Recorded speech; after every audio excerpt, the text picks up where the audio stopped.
یہ میری خوش قسمتی کہ میں حضور کا امت ساری زندگی اس کا شکریہ ادا کرتا رہوں تو کہ شکر ادا. ہم حضور کے امتی نبی انتظار کرتے رہے, نبی منتظر رہے. حضرت خلیل اللہ کی بارگاہ میں پکار رہے ہیں, ربنا وابعث فیہم رسولا, مالک رسول بھیج دے. کوئی کہتا ہے لیسا بفظ ولا بغلظ, وہ ترشرو نہیں ہوگا, سخت مزاج نہیں ہوگا, ماتھے پہ شکنیں لانے والا نہیں ہوگا, وہ پیار بانٹنے والا ہوگا. بس وہ آیا جا رہا ہے. حضرت عیسیٰ نے تو نام بھی بتا دیا, مبشرم برسول یاتی من بعد اسمہ احمد. لوگوں میں جا رہا ہوں, چلو نام بھی بتا دیتا ہوں, میرے بعد جو آنے والا اس کا نام احمد ہوگا. نبی انتظار کرتے رہے, 12 نبیوں نے انتظار کیا حضور کی امت میں ہونے کے لیے, تمنا کی.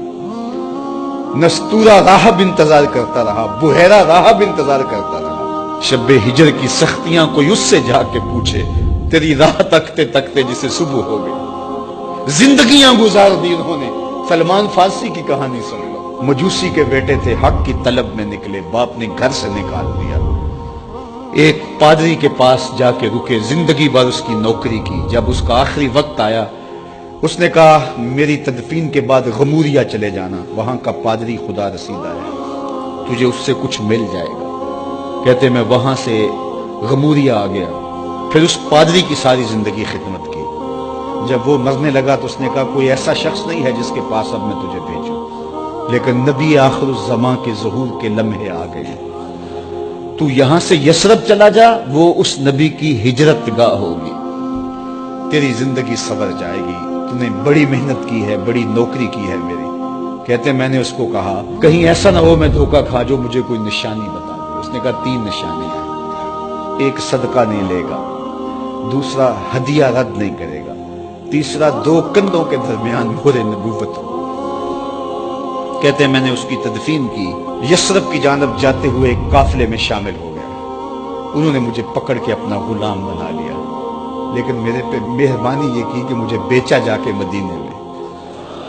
ایک یہودی نے مجھے خرید لیا. میں اس کے باغ میں گوڈی کرتا تھا, کام کرتا تھا, کھجوریں توڑتا تھا, لیکن میں انتظار میں تھا کہ کبھی وہ نبی آخر الزمان آئے تو مجھے دید ہو. کبھی عرش پر, کبھی فرش پر, کبھی ان کے در, کبھی در بدر. غم عاشقی تیرا شکریہ, میں کہاں کہاں سے گزر گیا.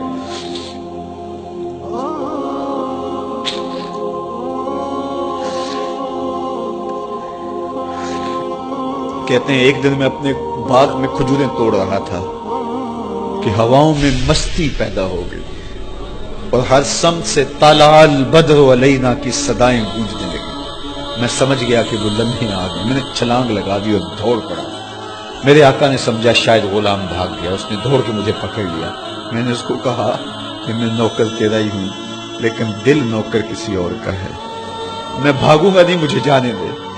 میں کچھ کھجوریں لے گیا تھا صدقے کی نیت سے, جا کے حضور کو پیش کی. آقا کریم نے فرمایا ہم نبی صدقہ نہیں لیتے. کہتے ہیں نشانی ایک پوری ہوگی. کہتے ہیں کہ میں کچھ دنوں کے بعد اور کھجوریں لے گیا, اور میری نیت ہدیہ کی تھی. میں نے پیش کی, حضور نے قبول فرما لی. لیکن میں بھی کہتا تھا تیسری نشانی بھی پوری ہو لے تو پھر مانوں گا. اور وہ کیا تھی؟ 2 کندھوں کے درمیان مہر نبوت. کہتے ہیں ایک دن حضور میرے باغ میں آئے, اور آقا کریم نے اپنے مبارک کندھے پہ چادر رکھی ہوئی تھی, اور چادر کی اوٹ میں مہر نبوت چھپی ہوئی تھی.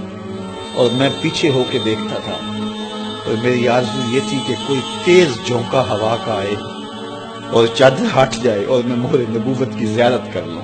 حضور میرے ارادہ قلب سے آگاہ ہوئے. فَأَلْقَى إِلَيَّ رِدَاءَهُ, حضور نے چادر اتار کے میری جانب پھینکی, اور پھر ایسے رخ کر کے فرمایا انظر الی ما امرت بہ, اس پادری نے جو بتایا تھا دیکھ لے آ کے. تو کہا میں نے دیکھا کہ حضور کے کندھوں کے درمیان.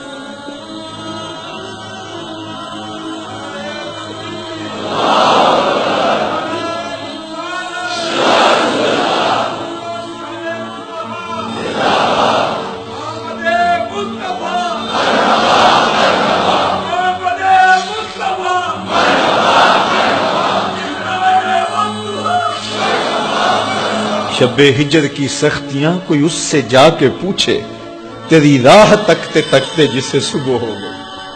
ہم نے تو کوئی انتظار نہیں کیا نا, ہم نے تو کوئی دکھ نہیں سہا, ہم سوئے تھے مقدر جاگ اٹھے، ہمارے والد مسجد سے مولوی صاحب کو بلا لائے، انہوں نے کان میں آ کے کہا مبارک ہو تو حضور کا نوکر بن کے آ رہا۔ میرے والد گرامی ایک شعر جھوم کے پڑھا کرتے تھے، محمد جانے جانا ہے پیغمبر ہو تو ایسا ہو، رسولوں کی بشارت سے مبشر ہو تو ایسا ہو، امر توقیر کا سب کو موکر ہو تو ایسا ہو، کیا ہم کو غلام ان کا مقدر ہو تو ایسا ہو۔ میں اپنے مقدر پہ قربان نہ جاؤں، آپ اپنے مقدر پہ نثار نہ جائیں، ہمیں وہ نبی ملا جو نبیوں کا نبی ہے۔